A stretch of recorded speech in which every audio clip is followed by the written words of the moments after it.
இன்றைக்கி Arab style bread pudding எப்படி செய்கிறதுன்னு பார்க்கலாம்.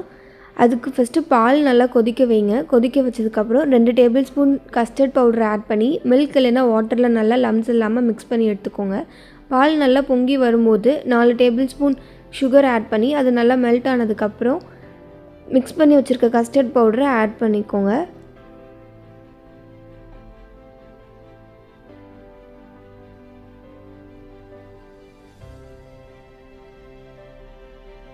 ஆக்சுவலாக நான் இன்றைக்கி எடுத்துருக்கிறது ஃபுல் க்ரீம் மில்க் எடுத்திருக்கேன். ஸோ கஸ்டர்ட் பவுடர் அந்த மிக்ஸ் ஆட் பண்ணதுக்கப்புறம் நல்லா கொஞ்சம் திக்காக ஆரம்பிக்கும். அப்போ லோ ஃப்ளேமில் வச்சுட்டு நல்லா மிக்ஸ் பண்ணி விடுங்க. மிக்ஸ் பண்ணதுக்கப்புறம் இப்போது கண்டென்ஸ்டு மில்க் ஆட் பண்ணிக்கலாம். ஆட் பண்ணிவிட்டு ஸ்டவ் ஆஃப் பண்ணிடலாம்.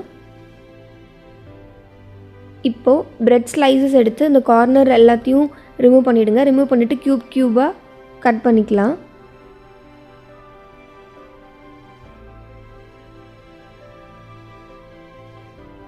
அது நீங்கள் எந்த பவுலில் செட் பண்ணுறீங்களோ அதுக்கு தகுந்த மாதிரியான குவான்டிட்டி பிரெட் எடுத்துக்கோங்க.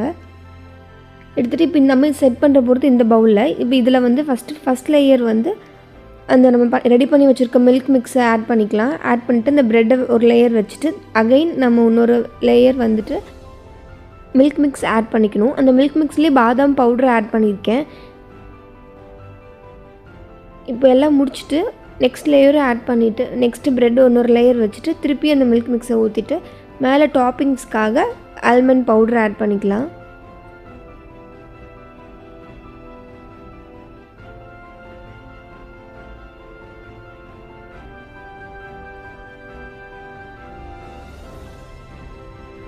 இப்போது இதை 20 to 30 minutes ஃப்ரிட்ஜில் வச்சு நல்லா கூல் பண்ணி எடுத்துக்கோங்க. ஸோ இப்போ நல்லா செட்டாக இருக்கும்.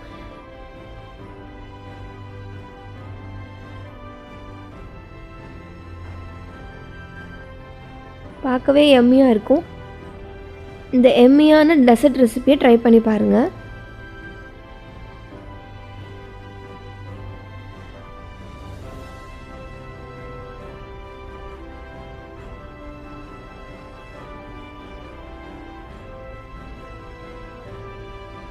Thank you for watching.